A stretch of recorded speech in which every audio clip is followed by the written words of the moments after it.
Welcome into Talk the Dog, the show where we find a bone to pick and a take to give. These are not hot takes. These is dog takes. Can I talk that dog?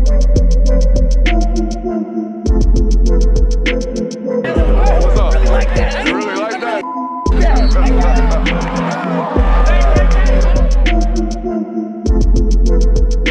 Let's shut up and grind some tape.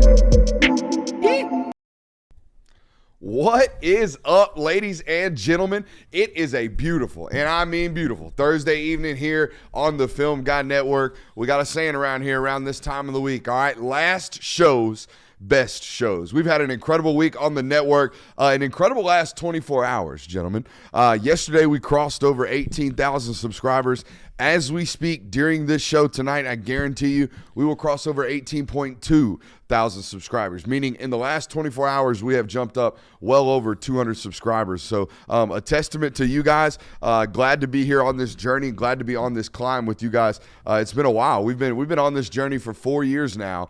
You guys' first season on the mics, but been around the business for a little while. So glad to be seeing some of the returns from all of the efforts because we do work hard. And working hard is important, and it's really, really important. And the biggest thing that I have a problem with is when people are lazy, okay? And I really, really dislike when people are lazy with, like, player comparisons. I think lazy comps are the worst thing in the world. Just doing the easy, oh, that guy wears 13, so he must remind me of the last guy to wear 13. Or, that guy's 5'11" or 5'9", and he's, like, maybe Caucasian and plays receiver, so he just must be Julian Edelman. Like, I don't know why. I don't know why it always is, but it's always these guys, right? It's always the guy that looks like Lad McConkey. It's always the guy that looks like Lad McConkey that gets these types of lazy comps. It happens for defensive ends that look and play a lot like Aiden Hutchinson as well. The Bosa's got these comparisons despite the fact that they reset NFL markets in under 10 splits at the 40, basically meaning they're super explosive, but they got super hardworking lunch pail guys as well. And Lad McConkey gets this all the time. You know, a savvy guy, a real worker, a grinded out guy, a bring your lunch pail type of guy. You know, one of these. You guys know any of these types of guys? Yeah, scrappy guy. Ooh, scrappy guy. That's a good one. Sneaky good guy. Ooh, sneaky good, sneaky fast too. Got to watch out for sneaky fast. You ever heard of some of these guys? Oh yeah. How about a coach's son? Love a good coach's son. Yeah, might not be the most athletic, but sure plays smart. Ooh, what you're talking about is a get the job done guy. Oh yeah. That's what you're talking about. You're talking about a guy that gets the job done. There's definitely those guys out there where it's like, there's something about this guy. I just can't put my finger on it, but I really like him. Something about this guy. Yeah. Just got a head about him. Yeah. Just got a good head on his shoulders type of no guy. BS guy. No drama. Ooh, no BS guy. First one in, last one out type of guy. Yep. Yeah, these types of guys, man. These types of guys all the time. They get these types of comps. They're extremely, extremely lazy. And Taryn Arnold ran into the lazy comp today on the Next Round Live podcast. Play this for the audience, Jay Will. We don't have the video rights to it, but I do want to play this audio for you so we can continue to talk about it. I want to ask you about Lad McConkey. When you watch him on tape as you get ready for this weekend, how does that – I mean, that guy's open. He gets open all the time. What does he do to get open all the time? He's one of those guys, almost, I feel like, when you look at him, he kind of reminds me of like a more athletic version of like a Slade Bolden. Like, he kind of resembles like Julian Edelman. So, like, when you go down there, you're like, look at this guy, man. Like, you finna do this to me?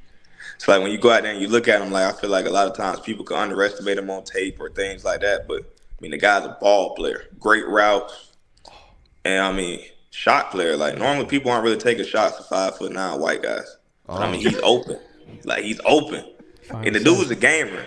So, like, he's one of those guys, like, when I'm looking at him on film, I'm like, dang, boy, I'm ready to guard him. Because games like this, you get up for it. And, like, matchups like this, like, everybody going to be watching. When they motion and it's this backside, like, that's a feeling as a corner that, I mean, you have to love. Like, when you're at corner, they motion away from you. It's 3-by-1. And I'm on the left side of the field, so 9 times out of 10, the quarterback is looking straight to his left because it's an easier throw. So, like, you just know that moment, and you can kind of feel it. Like I always say in football, I've done a better job this year of trusting my instincts. So, like, Lad. All right, so he continues to go on and on and on. How do we miss ball player? Yeah. I can't believe I can't Right believe there. we missed good route runner. Oh, good route runner, savvy. We gave the savvy. I think that kind of ties in. But why can't the 5'11" slot guy? Why can't he ever be Nate Burleson? Why can't that guy ever be Anthony Hawkins? Why can't he ever be Randall Cobb? Why can't he ever be Hines Ward? Why he always got to be Julian Edelman? Yeah, it's the same type of thing where every white rapper just he's Eminem. Yeah, So yeah, it's he's the the next same thing. Logic. Mr. Fundamental. Oh, yeah. No, I don't understand this one. I don't get it. It's extremely lazy. Let's address that. That's the player comp. All right, let's address the 5'9" white guy. This guy's not supposed to be going deep comp or comment from Terran Arnold. First off, he's about 5'11". Okay, he's not 6'1", he's not 6'3", he's not massive. But Lad McConkey is not some he's not some little guy. All right, he's like 5'11", he's 190, 95 pounds. Okay, and he's not at all this slot receiver type of dude. I don't understand why this, and I know why it is. I know exactly why it is, but I don't want to do the whole thing. But why didn't Antonio Brown get this? This 5'10" guy isn't supposed to dunk on me. This 5'10" guy isn't supposed to run by me. This 5'10" guy isn't supposed to be a true X receiver in the NFL. This 5'10" guy isn't supposed to be all these things that he is as a big playmaker. Why didn't that guy get those things? Why didn't he get all those? Because here's the thing about Lad, all right? And this is how people don't know. You know why he's probably running by people? Because he's a sub 4.4 guy in the 40. You know why he is double moving people? Because he's a sub 4 second guy in the 5.10.5.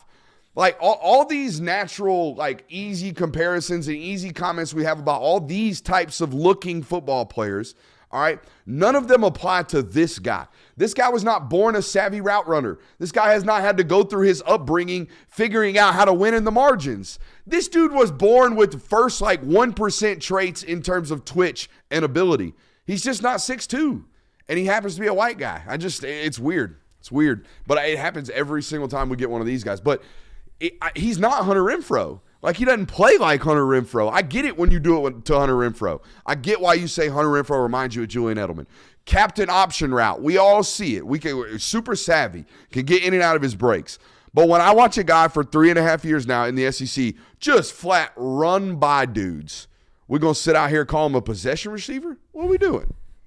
Yeah, it's not this. There's no longer a small sample size of Lad McConkey. I mean, he has continuously done this. He's been doing it for a long time, and he's almost feels like he's gotten better every single year. Dude, before his ankle injury at Tennessee, the previous 3 games, he was averaging almost 19 yards a reception. 19 yards a reception. That's not some slot warrior, folks. That's a dude taking the top off.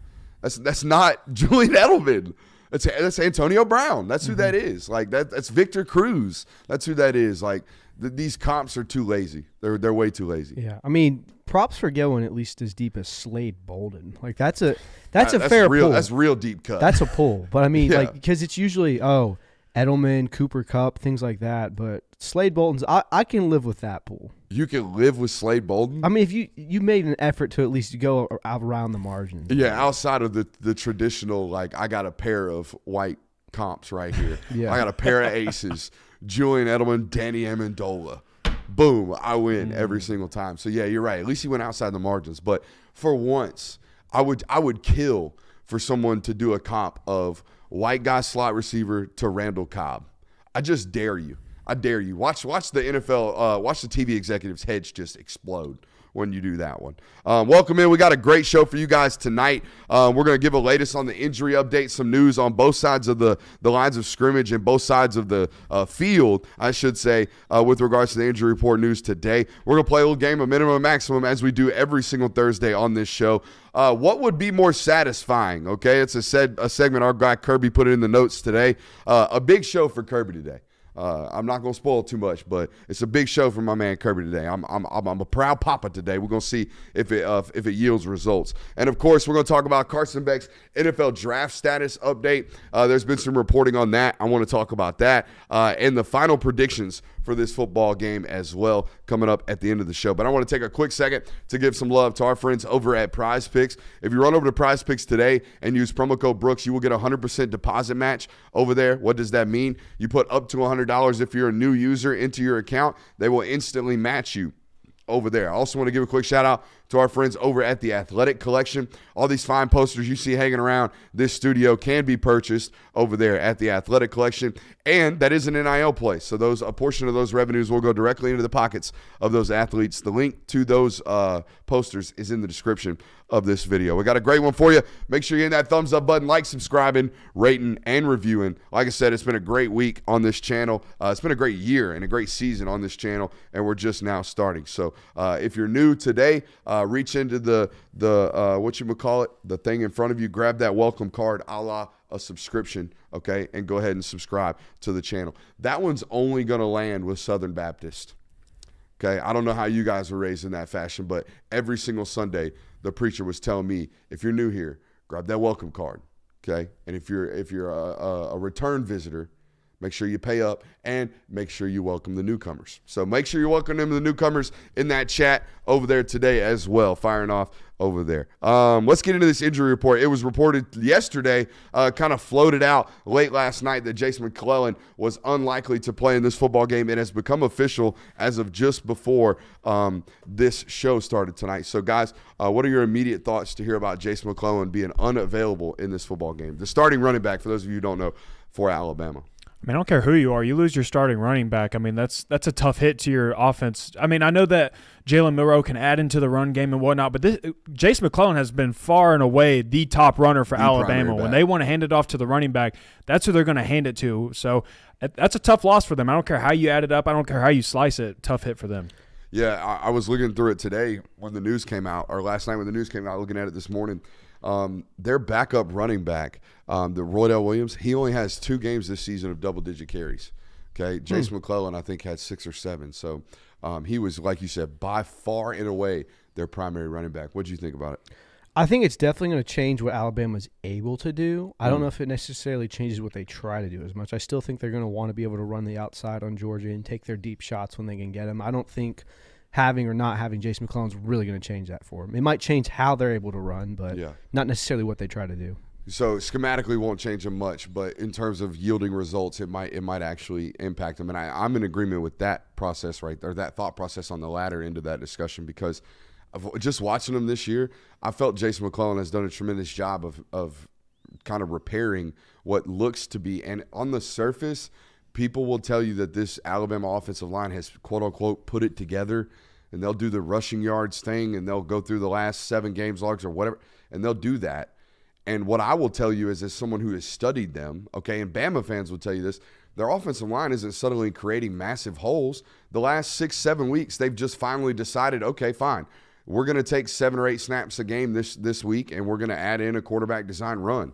All right, and we're going to make sure he scrambles every opportunity that he gets, and we're going to really, really maximize the output on this guy's legs, and also, while doing so, trying to keep him healthy and trying to keep him upright. It hasn't been some redevelopment in how they're playing on the offensive line. It's been the very same performances that we've seen early on in the years. If you don't believe me, watch them on tape and watch how many times they hand the ball off to the running back in a traditional facet and they don't get explosive plays. I've been shocked by how many, and Georgia fans will know this, the last several weeks, you've watched Kendall Milton bang his head on the goalpost before somebody touches him. You don't see that at Alabama right now, and you haven't seen that this year. And I've thought McClellan has done a tremendous job of turning 4-yard carries into 6-yard carries, 3-yard carries into 7-yard carries. And those 4 yards of a difference are the difference between you being in 3rd and 8 and you being in 3rd and 4. And in this offense with this quarterback and how they've gone about executing on 3rd down, kind of living off chunk plays, that is a major hit. I got a question then. What's up? Do we see a lot of Justice Haynes in this game, especially given his history? I see a lot of those questions. I'm looking at the game logs right now. Justice Haynes has 21 carries on the year. All right. And I'm trying to figure out when he actually had those. I watched every play in the LSU game and didn't see him. I watched every snap in the Texas game, didn't see him. What I'm trying to tell you is I don't remember him getting in in meaningful snaps. And here's what I'm telling you. All right, here we go. Middle Tennessee State, 4 totes. Mississippi State, 4 totes. Arkansas, 2 carries. Kentucky, 6. Chattanooga, 5. Just not getting a bunch of run. He's like 4th on their depth chart right now. So it'll be Roydell Williams being the primary back, and then they'll try to gadget the rest of it, I would imagine. Try to put it together. But you'll see. I mean, obviously, his role just got increased by 1 spot on the depth chart. Right. Yeah. But it's not like he's insert Justice Haynes. Now all of a sudden this is going to be some game changer. I just didn't know because obviously he was the Georgia guy that Yeah. Georgia let slip away. So Now, if he were on this Georgia roster earlier in the year, I would imagine he would have gotten some major run. Not to do the what ifs, but he would have probably more than 21 totes in this season. But no, he hasn't had very much meaningful playing time. I think the other thing that impacts this football game, this is actually something that Chuck brought up on Chuck and Chernoff in my hit today. He asked me about, if you move in a lesser experience or maybe younger running back there, does that make them more vulnerable in pass protection? And I thought that was a good point in the sense that, if you're going to attack an inexperienced back, it's not going to be – you're not going to see the drastic differences in his running styles until you turn the film on where it's like, oh, shit, he missed that hole for what would have been 15 yards. That's a negative. But what is a massive catastrophic negative is a busted assignment in a blitz pickup, and then all of a sudden you're giving up a 12-yard sack, maybe a sack fumble because – when running backs miss, man, those are kill shots. Those are linebackers running from depth, bringing some thump to them. So I thought that was a good point from Chuck. yeah, and I don't know enough about the Bama roster to be able to say, who's the best blocking back in that room. If it's Chase McCollum, that's a huge hit because obviously he's not going to be playing in this I don't know if game, he was the best blocking back. I know it seemed from what I saw, it seemed like he had the best relationship with Jaylen Milroe in terms of scrambling. So he was in protection a lot. And they didn't check him out a ton. And then as soon as, he noticed, as soon as he noticed he was getting in trouble, just escape and get friendly. And, they had a big explosive against LSU that way. That's how they beat Texas A&M, I think. Yeah. So those are the things that have kind of helped out this offense that I don't know if they go by the wayside. I just don't know if the continuity's there with these other backs. Because, again, this isn't just this year, by the way, with Alabama. Alabama – for God knows how long, has been very one-back centric. They've been very two-receiver centric. They've been very we have one tight end. And that's just not the nature of the way the other teams, at least Georgia doesn't go about it that way. I mean, you got a killer stat on this. I don't know if you want to dump it right now. I can go for it. Yeah, go ahead. I mean, this is the epitome of what I'm talking about right here. So Georgia is the only team in the SEC that has 7 receivers with 20 receptions or more, and Alabama only has 2. And I'm telling you, it's been like this basically since they had 4 first-rounders at the wide receiver position. Yep. And then at that point, they force-fed all 4 of those, and there wasn't a 5th. You know what I mean? Like, this has been who or Alabama is. Go back to 2020 when Najee Harris was on the roster. That dude was getting almost 240 totes a season. Okay, so they don't really do this secondary, primary feature back, secondary back. They don't do that. They got a one workhorse-type football player, and they've done that across the board. And honestly – It's come back to bite them quite a bit in the last couple of years. And this is something – I know we're talking about injury report, and I think we should roll this conversation immediately into Georgia's injury report, right? This is the difference between these two football teams to an extent where I'm talking to Georgia sources today, and it was more like, dude, it's this point in the season. You shouldn't bank on injuries happen, but you should come to expect that they're going to be on your roster. It's December – and we've played 13 or 12 SEC football or SEC scheduled games, 8 conference games or however many hell it is. I always forget. And we've played a ton of football, right? Your injuries are a part of this sport. So I think it's behooved Georgia to be as well dispersed as they have been over the years. Yeah, I mean, I think it's exactly why, like, early in the season when you don't have Lad McConkey available, and then in the middle of the season when Brock Bowers goes down, obviously you do take some of a hit because those 2 guys are immensely talented and they're the focal points of your offense when they are healthy, but you don't see this drastic drop-off where the offense doesn't have to change a whole lot, and Georgia is able to still remain productive against a tough stretch of the season when you didn't have Brock Bowers. It was a pretty looking back on it, he only missed 2 games. So it's pretty ideal that it was like, all right, bye week, Florida. Who else? He missed Missouri, and then came back for Ole Miss, which was nuts. 26 days after tightrope surgery. You got anything on Anything further on McClellan or anything like that? No, I think we've hit all the. All right, let's get on to the injury report for Georgia because I know you guys want to talk about it. Kirby spoke to the media today via Zoom. I was getting my hair cut. Don't tell Claude. But anyways, it sounds like That'd have been so fun if you hopped on a Zoom. With my boy Larry back there spicing it Roman up. Harper was doing it on SEC Network the other day. He was literally sitting in a barbershop chair getting his hair cut and no doing offense. a hit. He's Roman Harper. Yeah. So I would have been told I was unprofessional because it's unprofessional. Yeah. It is. So anyways, it sounds like Tate and Brock, according to Kirby, have taken 11-on-11 reps this week. I'm going to be honest. How do I go with this? This has been the craziest year for someone doing my job. For someone doing something with regards to everybody always asking me about injury reports. Guys, they ain't giving us shit. The other day, Kirby Smart was asked about Julian Humphrey's shoulder injury, and you know what he said? He said he's got an upper left body injury, and we don't know nothing about it. You know what he said today when he was asked about all 4 of his starters that missed the game last week? He said, I don't know much more than what I told you on Monday. Do you know what he said on Monday? Verbatim, I don't know anything. So when you come out today and you do I don't know if they're going to play, and then at the end of it, he said he was basically hurt by the fact that people had said he had been sitting out, healthy football players and condemned the notion of that again, all that good stuff. Here's what I'm going to tell you. All right, Brock Bowers dressed last week. Tate Ratliff's dressed last week. Both sound like they've been doing 11-on-11. Lad McConkey's got an ankle sprain, not a high ankle sprain. He's got a traditional ankle sprain that for most people outside of the wide receiver position that's made off of starting and stopping, he probably would be fine, but he plays a position that it's going to be limited even if he's 90%, okay?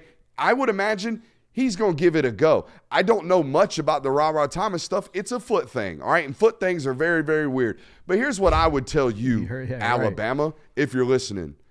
Bro, just prepare for everybody playing. Just prepare for everybody playing and everybody being 100%. They're probably not, but nobody is at this point in the season. So it's so weird. I get why he's doing what he's doing, and it's fine. If you're allowed to play this level of gamesmanship, by all means, go ahead and do it. And you know what? The other guy can't bitch and moan about it because guess who he learned it from? You know what I mean? So it's been getting crazy, man. It's been getting crazy around here.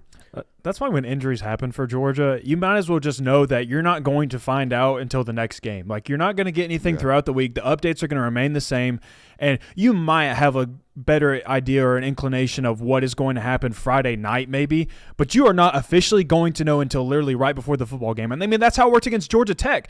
It looked like that those guys were going to go maybe, and then all of a sudden, oh, no, they're not playing. I love I don't know more than I told you on Monday. Monday's quote was, I don't know anything. My guy. But kudos to you, bro. But here's what I would say. For those of you that think or worry about Kirby Smart ever going to the NFL, I'm going to tell you right now, hell no. Hell no. He would actually have to give a legitimate injury report every week.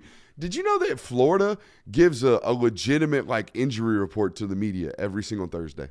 Wow. Ins, outs, probables, questionables listed with the injury. And they still don't like Billy Napier? They still don't like Billy Napier. They down there shitting on my boy He makes Billy. their job so easy. Oh, it makes their job so easy. And up here, we're out here just like, I don't know, it's upper left quadrant. And I don't know nothing. Coach, you seen the MRIs, baby. What you talking about? You don't know nothing. Whew, some absolute gamesmanship. Would you do? I would do it the same way. So absolutely. I've always said this. So for people listening, like Brooks complaining about Kirby, Brooks is not complaining about Kirby. Brooks is saying the system allows him to do this, and I would cheat the system. I would bend the system as well, not cheat the system. Ain't no way you'd find out who's healthy and who's not for me. Absolutely Oh, not. yeah, I 100% agree with that.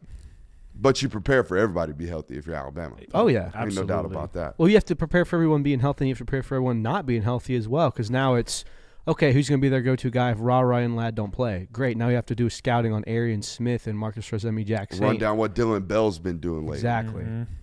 What do we want to do? We want to talk about Georgia's record in the bins, the most satisfying way this thing goes down on Saturday, or do we want to play a little game of minimum maximum? I want to. Are you going to talk about this Carson Beck thing or not? Yeah, I'm getting to Carson Beck. Okay. I'm interested in that, but we can wait. I got a whole. We're basically going to break out Agent Brooks, which Agent Brooks is one of my favorites to play. But we're going to play Agent Brooks later. But I gave you 3 options. What you want to hit first? We can do the Benz talk. All right, let's do the Benz talk. Alabama obviously has pretty staggering numbers and statistics inside the Benz. And in the city of Atlanta, I think 16 straight. They've won 7 in a row inside Mercedes-Benz. What is Georgia's record inside this fine establishment?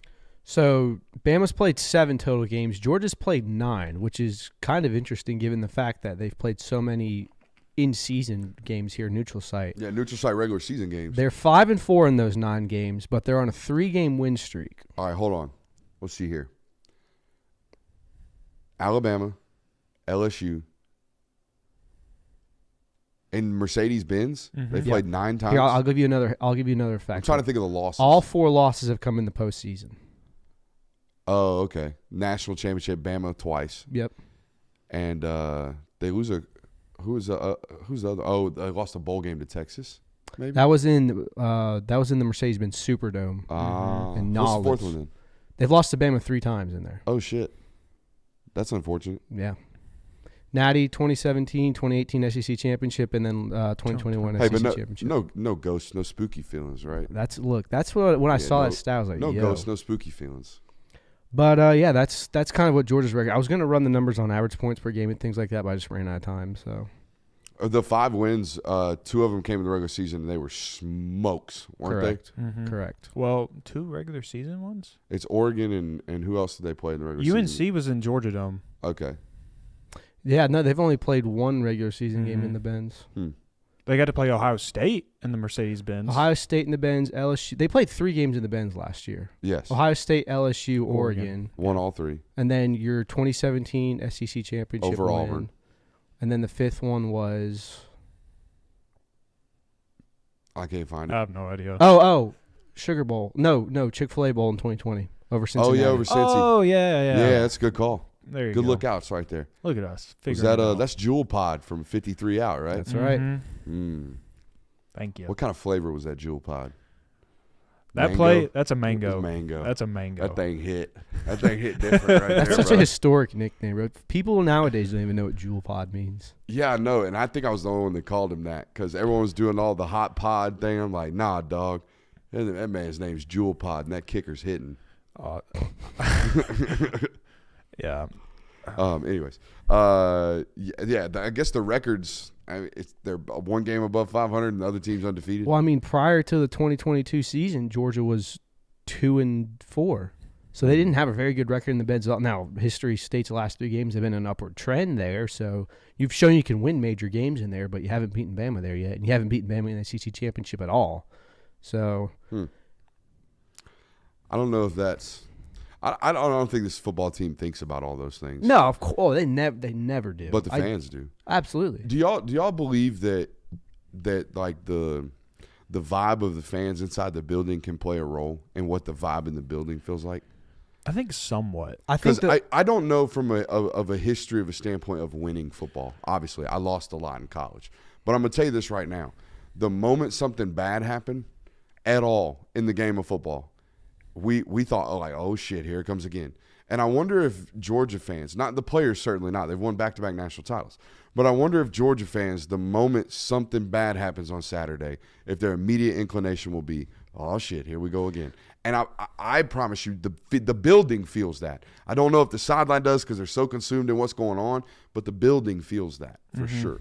Yeah, I mean, I don't know if they necessarily. I mean, you had the last time you played Bama was the 2022 Natty, and of course that infamous Stetson Bennett fumble. Every Georgia fan you talk to goes, "I thought we lost the game right there. Like that was it." And of course, he goes down, drives down the field, scored 2 game-winning touchdowns. But so yeah, I don't know if they have that feeling anymore. You won that game since, and you've won the national championship twice, but those feelings might still be there come Saturday when you're down. I don't know, 21-17 late in the third. I mean, I think it definitely can play a role because I can't remember who it was. One of the players that was talking about when they got to the University of Georgia, they were like, I mean, we felt the weight of this 40-year streak or drought of a national title. Like, we felt responsible of, like, we want to end this. I mean, that comes from the fans, and that trickled into the building. But I don't know if it does any more now, though. I especially with how this team goes about their business, specifically this year, how like the stories that you've told a little bit, I don't think it really affects them. We don't take a lot of questions in the chat, but I see one right here that intrigues me. Says, Brooks, did you ever have a pregame ritual, or are you superstitious? Boys, do I have pregame rituals? No, definitely not. Yeah. Definitely not. Dude, I got pregame rituals for my shows nowadays. I'm not even a little stitious. I am superstitious. No, in college it was at the same time out for pregame every single time. It was run down to the far end, pray at the far goalpost, run back. I had the same, I guess you would call it kit. I had the same undershirt that I wore every single time. I taped my ankles left then right. I taped my wrist left then right. I taped my wrist. I had the same AT tape my ankles for all 5 years of college, depending on if I had to wait, which I never had to wait because I was always early everywhere I went because stitious. So, yeah, buddy. Yeah, big time. Big time into the stitions. We played 2 songs almost every show. Yeah, there's no way they weren't in your Spotify top 5. No, they were. Yeah. For sure. I figured. Puffin' on Zooty's number 1. Interesting. Yeah, I thought so too.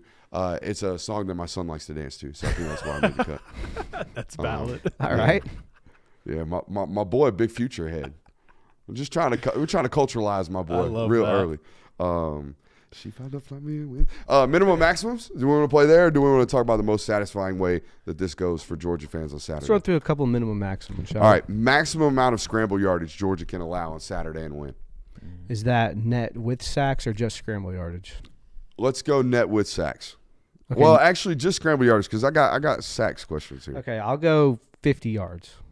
And that's just scrambles. That's not design runs. Is that about how many Brady Cook had? No, because I think he had quarterback 52. draws. I think he had 52 total half. rushing yards. But yeah, because of the sacks. But he had probably 2 20-yard or 2 or 3 20-yard runs in that football game. I know of 2 for a fact. He had 2 quarterback draws in the first half, and he scrambled around the corner. Yeah. For a big stripper. Yeah, that was like a 30-yarder. Yeah. I think, honestly, in my opinion, no more than 100. Yeah. That's a lot. No more than That is a 100. ton. But at the same time, I view it as like, if he's below 100, like if Jalen Milroe finishes the day with 97 rushing yards, I don't know. I don't see that as right now, oh, Alabama just gashed Georgia. Like if that's purely like if he has 97 and Alabama had 150 rushing yards on the day or something like that, that's not enough to single-handedly like beat Georgia or be a detrimental day for Georgia. So I put the word scramble in here for a reason. Because I think that's one of their bailouts. Their 2 bailouts as an offense is we won a 50-50 ball or we threw a deep ball on you and took a chunk play. Now we're automatically in scoring distance, right? We're in field goal range or we're in, the red zone. And the other one is Jalen Milroe scrambling for 20, 25 yards. So in my opinion, if the scrambling numbers get north of 75 yards, I can almost guarantee those are 3 scoring drives off rip. Because they're going to be done explosively and they're going to be chunk plays. So, like, you're going to have the ball in the 35 and then now they're in field goal range. I'm not saying they all end up in touchdowns, but they all end up as some type of points on the board because Will Reichard's probably the best we've seen in the conference. I mean, I think that's another thing that nobody talks. We don't talk about special teams here, but the dude has been pretty dialed for like 12 years at Alabama now. Yeah. Thicker kicker's pretty dialed He looks in. like Neville Papperman from iCarly. Ooh. I don't know if you get that reference. No, I know iCarly. I don't quite remember Neville. I might have to Google I'll him. pull him up. He's a little nerdy geek that's always hacking the show and stuff. Okay. Yeah. Dang it, Neville. Yeah. Yeah, one of those types of characters. Yes. They always did a great job of having one of those. Mm-hmm. Just a little nerdy little dweeb. Hey, did you ever watch Nez Declassified? Hell yeah. Are you about to tell this story about Bro. the podcast episode? Bro, they were getting after it. Yeah, they were. That's crazy. Did you see Moses' face when he found out? Yes. The third character, he was. Oh yeah. That's a good call. Go ahead and shift to 4. I want the audience to see this. Ladies and gentlemen, Will Reichard has joined the show. How are we feeling today, Will? Yeah, no, that was crazy. Yeah. It was crazy to find out that they were. It was declassified for sure. Yeah, no kidding. They were way too young to be having sex. That's that Dan Schneider. We're getting off topic. Yeah, we way off. super. I got way off topic. What do you got? max number of times Georgia can give Bama a short field. I'm talking inside their own 50. Ooh.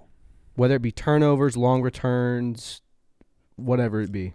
Are we assuming they result in touchdowns? I feel like no, you don't have to assume they result in touchdowns. But I mean, if you start a drive on their side of the 50, I mean, you're in pretty good spot. I think you do have to assume it's a touchdown because history says that when Georgia's defense is put into that situation this season, that is going to result in a touchdown. So I think one. That's it, in my opinion, because that means you wasted a possession, and that means they gained an extra possession, and they went down and scored a touchdown. So I think you can only afford one of those. I'm with some of the folks in the chat. I think you can overcome 2 of those. I think 2 is. You've done it already this year, but against worse opponents. Yeah. But you have a point in the sense that you did it against Vandy and you did it against Auburn, and they drug you into the fourth quarter. Mm-hmm. So if you do it twice on Saturday, you're in a fourth quarter football game. Yeah. There is no doubt about that. It will not be a 2-score win. For sure. So I think one you can still win manageably and comfortably. Twice you got a fourth quarter football game on your hand, no matter what. Maximum amount of explosives you can allow, 20-plus yarders. I've got that question too. I would say, I mean, this is gonna be kind of high, but I would say 5 or 6. Okay.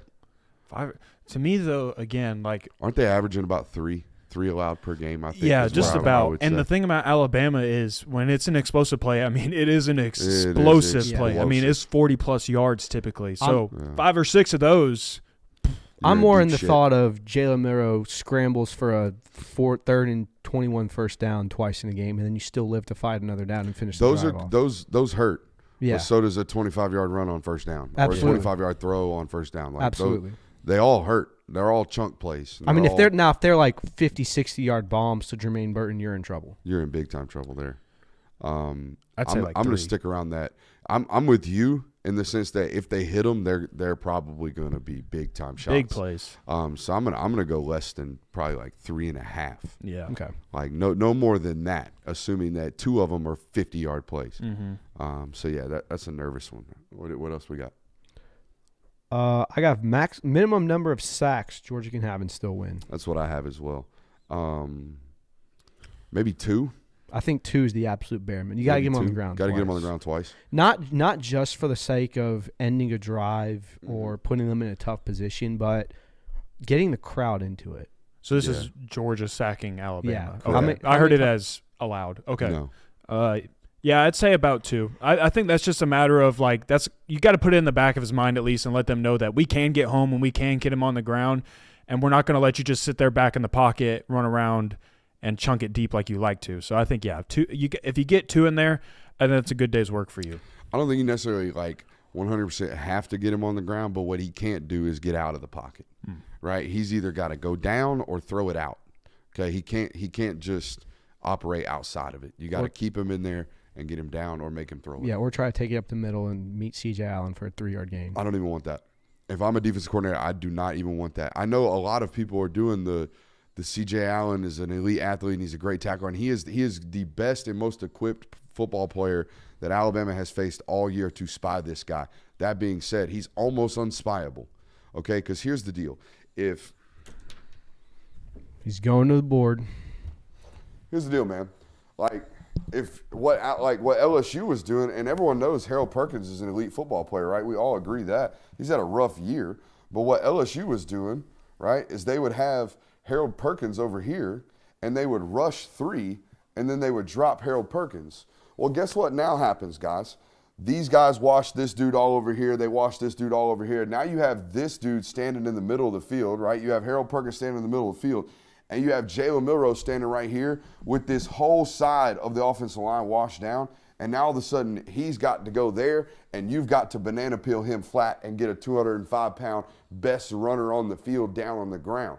So Kirby talked about this week, man. He talked about, yeah, it's great. We can try to spy him. Teams have tried to spy him. They can't get the dude on the ground. All right, so it's not necessarily just about, hey, the linebacker's got to be able to get the guy on the ground. It's about, no, you can't let him get vertical through the line of scrimmage, okay? You have to rush him where his 5 offensive linemen start the play and stop the play and end the play within touching distance of one another. Because if you can't run through him, he's not going to hurt you, all right? C.J. Allen is going to be able to run him down in a facet where, okay, now he's in the pocket, now he's got to run around the right tackle, and now you're the one playing with the straight line angle as opposed to him being the one playing with a straight line angle. That is when you can get this dude on the ground. Well, not to mention when you run it like that, you're catching a mid-drop on a quarterback that tends to scramble to their right. So if you're going to be dropping away from the way they scramble, then you're going to have to regain that ground.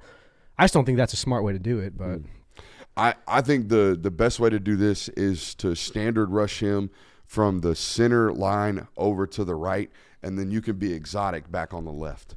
Yeah. Because scramblers' tendencies are to pull the ball down, move to their right. It's just their natural inhibition. Not only that, if I drop as a he's getting the football.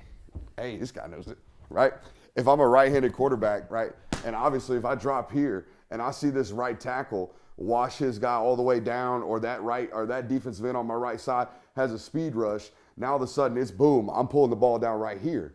But if this is happening all over here to my left side, now I have to have positional and situational awareness of what's happening behind me where I can't see it.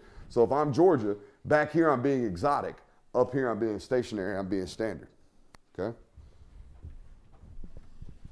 You know, I say it over and over again every week. That's why we built it this way, because you never know where we're going to go at all. Sometimes we might be talking about Nez declassified. I mean, most of the time I'm sitting right here, so it's mostly we don't know where you're going to go. Yeah, that is true. Let's see here. Maximum number of lead changes in this game. Now, this isn't if anybody wins. This is me asking you, is there a possibility where this is a boom, boom, boom, boom, boom football game? The funny thing about there's a possibility, absolutely. But if you look at the history of this game, it's almost never that. It's almost one team controls for the majority of the game, and then there's a late second half surge, and then it's over.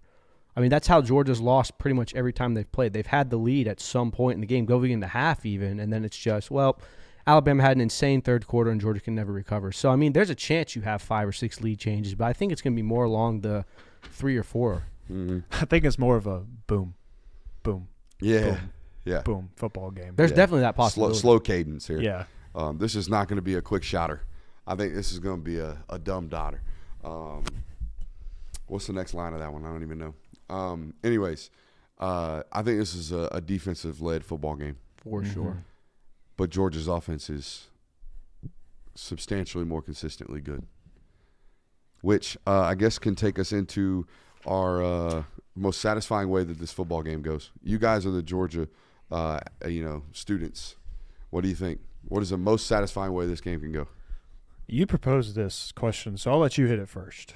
I mean, if you're a Georgia fan, you want to absolutely destroy Alabama because it leaves no doubt that you are, in fact, the pinnacle team of college football. You have, quote, surpassed Nick Saban. You are now the new dynasty, all that stuff. If you win a close game, yeah, it would be great to rip the heart of Alabama fans as they've done so many times to you. But if you win by 20+, there's no doubt at all who number one is.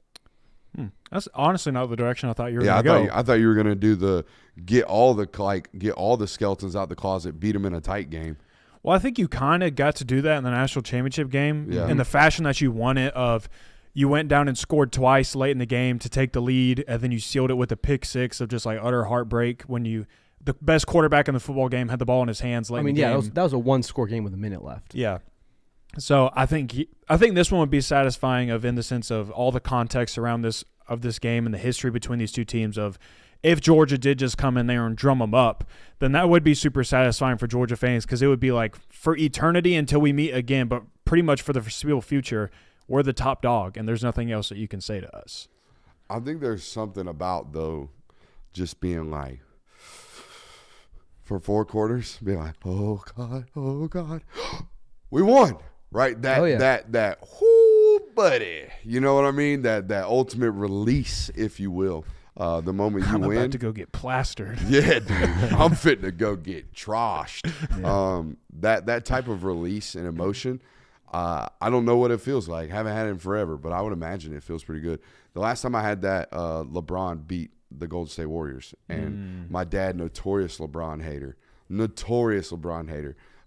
thinks he's a big P word. Thinks he's a big flopper. All the anti-LeBron takes you could ever have. And he's an MJ guy. So that was the last kind of like moment of sweet release that I've ever had with regards to sports. So I think there is something to be said about, ooh, boy, that was tight. That was tight. And then at the end we won. For sure. But then about that. But then you have the argument of, if this doesn't – you only won because this happened. You only won because Jamison Williams got hurt. Jody Man has a good point. You don't want to win because the LSU kicker missed a field goal. Yeah. You know. but you'll take it. Yeah, absolutely. You'll take take it every time. But No unsatisfying ways to win this football game. Absolutely. You know what I mean? A win is a win in this. Plus, game. I think Georgia fans at this point and the state of their fandom lives are like, we've lost enough years off of our lives. We really don't want to take off another 3. We got to move. We got Carson Beck's NFL draft stock, and we still got to do final predictions. All right. So there has been some reporting here in the Georgia space by a friend of the show, Mike Griffith. I want to say this first and foremost. Mike does a tremendous job. He's been doing a tremendous job for decades now in this line of work. His reporting says that Georgia is preparing an NIL package of somewhere around $1 million to offer or prepare to offer Carson Beck and counter the discussions of a potential NFL draft entrance. And I got to say this. I know nothing of the sorts. I can't confirm any of this. I don't have people telling me that this is the case. That being said, that does not mean it is not true, okay? Just because I can't confirm something doesn't mean that Mike doesn't have it. I just don't know of anything of the sorts. What I do know is this, okay? The people that I talk to in the building and around the building and around the game of football and in and around the NFL draft circles and scouts and all the general consensus that I could draw up on Carson Beck, he is a first-round quarterback, okay? He's a first-round quarterback this year. Okay, he is anywhere from the number 3 overall quarterback selected in this year's draft, or he is number 4 on this year's NFL draft. The discussion right now is between whether or not you draft Carson Beck or whether or not you draft Jayden Daniels. That is the way NFL decision makers are looking at this one. So if that were to be the case, okay, let's assume that Mike's story is true, that Georgia is preparing $1 million to offer Carson Beck. Well, I'm going to tell you right now, you're about $11 million short if he is indeed what we think he is, which is a first-round draft pick this year. If he gets drafted number 32 overall this year, okay, he will make $12 million instantly. So, yeah, if you got $1 million, that's fine. He's still turning down $10 million, $11 million of net income to come back to college, which brings up the next discussion, okay? Is coming back to college, and let's put Agent Brooks' hat on right now, is coming back to college for Carson Beck worth the opportunity of potentially being the overall number 1 overall draft pick? A lot of people will hear that and they will say, hell yeah, it's great to be the number 1 overall draft pick. You get $46 million. And I will tell you right now, if I were Carson Beck's agent, I would look at him and say, son, it is way better for us to be drafted this year by Pittsburgh at picks number 26 or number 27 than it is for us to potentially risk whatever we're risking coming back to college next year, ultimately to ball out and be drafted by the Arizona freaking Cardinals. You would much rather, if I told you right now, you would much rather be drafted in the back end of the first round anyways.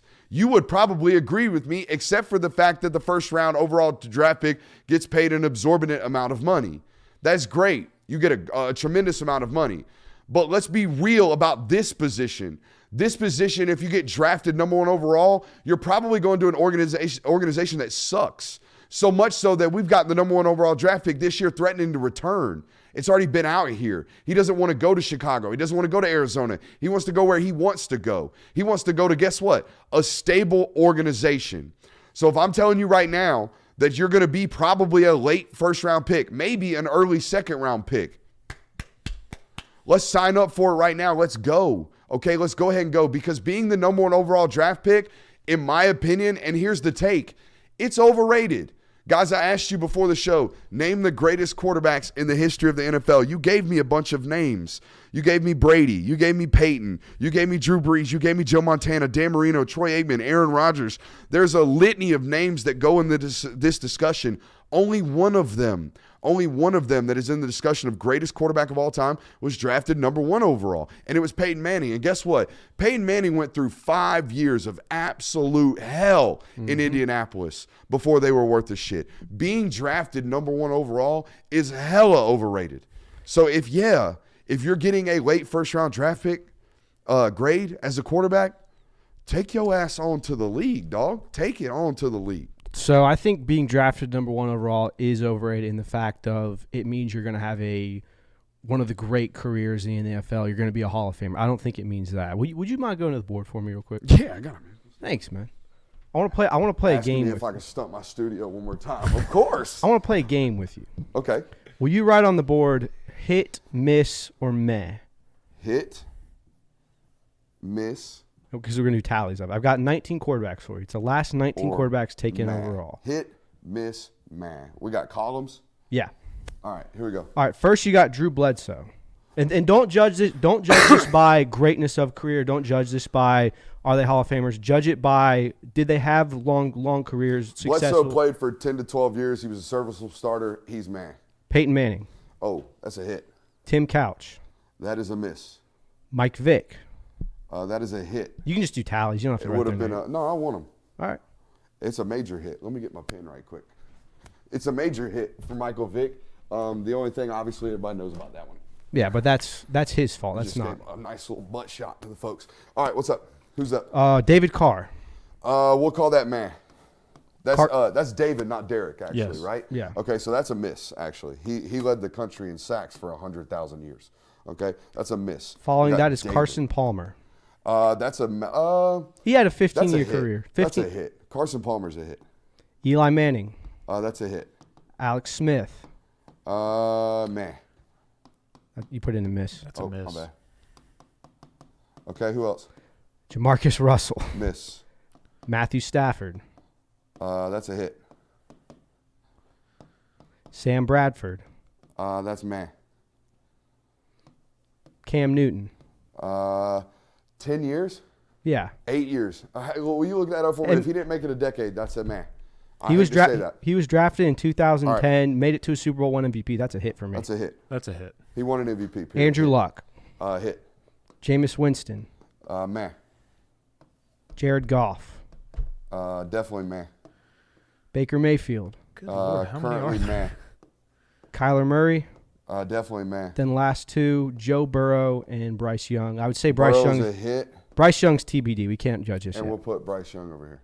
So, I mean, the miss rate isn't that high for the number one overall. I mean, that's only 3 guys where it's like they had awful So we got careers. 1, 2, 3, 4, 5, 6, 7, 8. And how many years back does this go? That goes all the way back to 1996. These are number one picks at the quarterback position since 96. Yeah, so, I mean, they've had pretty successful careers. I wouldn't be Yeah. mad if I had a Jameis Winston or a Baker Mayfield type career. Obviously, you're not the greatest ever, but it's still a very fruitful career. They got paid a lot higher than a guy who went in the second or third round. Now, obviously, you can't judge the longevity of that, but a lot of those guys up there played for more than 10 years. Plus, I would say if you are the number one overall pick, you're given a lot more leeway and a lot more stability at your position to hold on to that position. And they're gonna give you some time to figure it out at least. They're not just gonna, you had 4 bad games, we're kicking you to the curb, we got to move on. I mean, if they take the number one overall pick with you, then they're gonna give you some time to at least hold that spot, and you got to lose it. You're right. I think David Carr got like 6 or 7 years. And you get in a Houston. shitload more money. Jamarcus Russell is out of the discussion. That's a him thing. That's a miss, though. Tim Couch I don't know much about that career, but I would imagine that's Browns. just because he sucked. Browns. And he sucked. Yeah. I would imagine.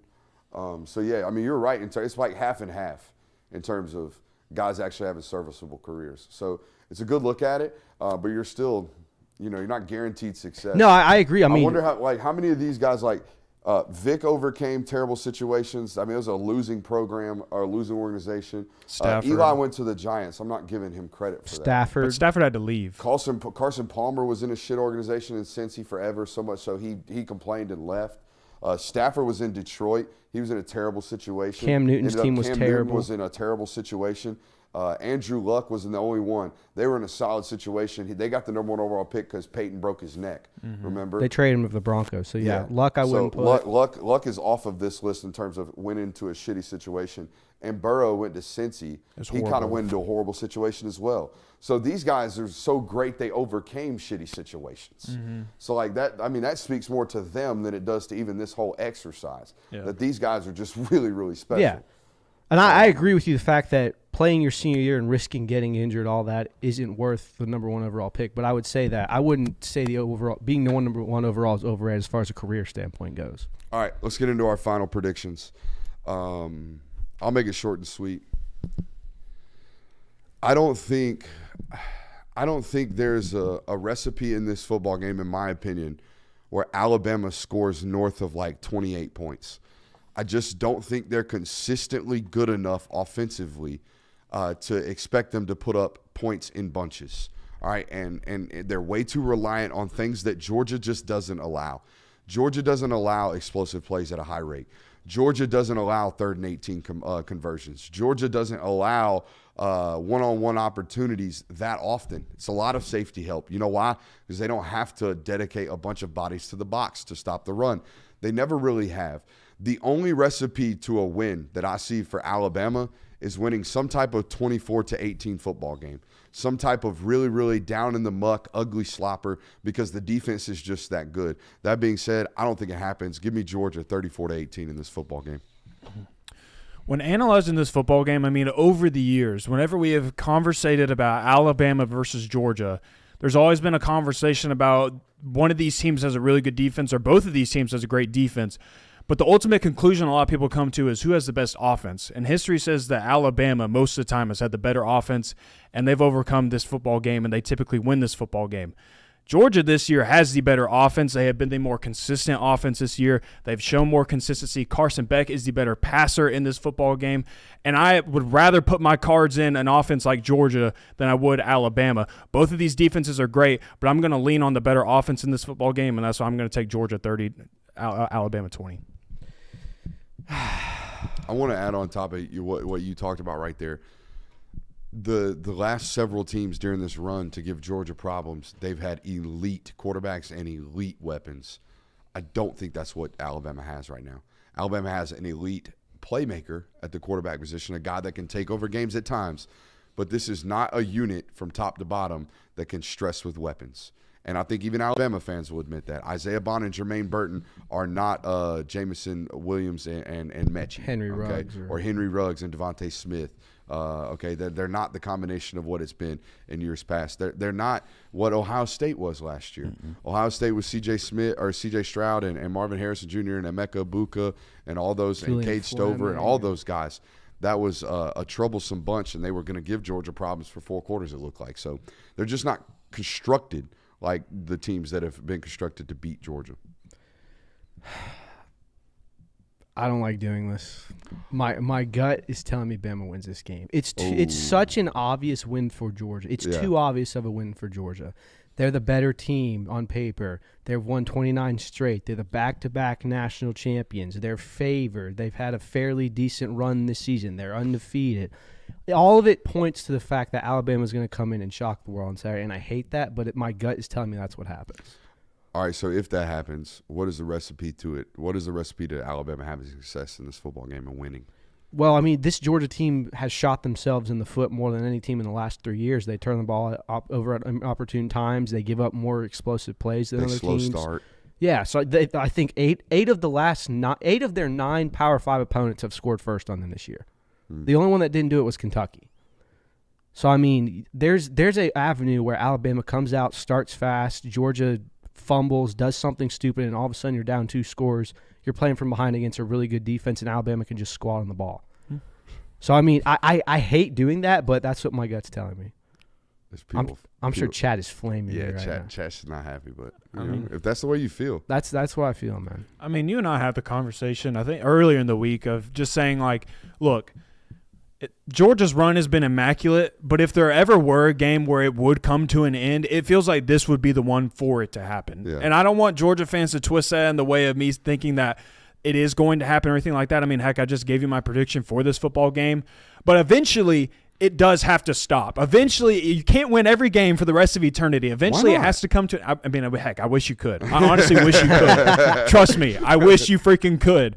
So, I mean – this game feels like one of those games where, it very well could happen.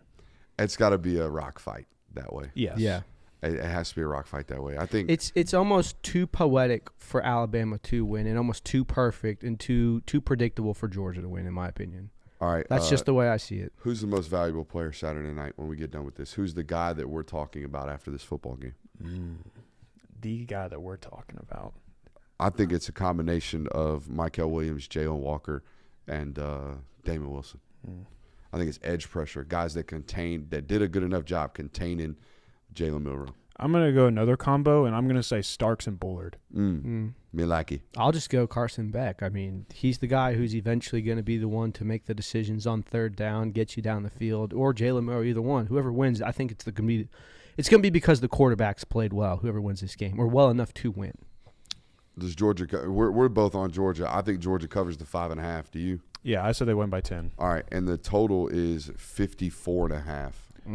I don't take it. I wouldn't touch it. I would lean under, but I wouldn't touch it. I would lean heavily under. I agree with that too, because I mean these two defenses are the best defenses that either of these teams will play yet. I mean, so it's going to. I just the whole week I've been saying I would not touch the over on that. And look, man, like they've played one common opponent worth of shit on the defensive side of the football, and it was Auburn. Yeah, and Auburn gave them both problems. Yes, and I don't like to apply the Auburn offense to any of these discussions because I don't think either opponent has the ability to replicate what Auburn did successfully to attack both of these defenses, because both of them had great rushing success against Georgia and Alabama, or Auburn did. But Auburn's defense gave both of these teams fits for a large portion of the football game. So also, let me go on record and say I hope I'm wrong. Yeah. And if I am, I will happily admit that on Monday if I'm wrong. I don't know what's going on in the chat there. Hey, we got a whole bunch of people hanging out right now watching this. First of all, thank you very much. If you're new to the channel and you watched us for the first time today, make sure you're going ahead and hitting that subscribe button. If you are an Alabama fan or if you're anything other than a Georgia fan and you just sat through that local hour, give us an opportunity to be your home for college football national discussion and discourse, okay? We're going to do a whole nother hour of national topics coming up here in just a minute. I love you. Make sure you're hitting that thumbs up button on your way out. And if you don't mind, go ahead and leave a comment. We'll see you in about, I don't know, 2 minutes.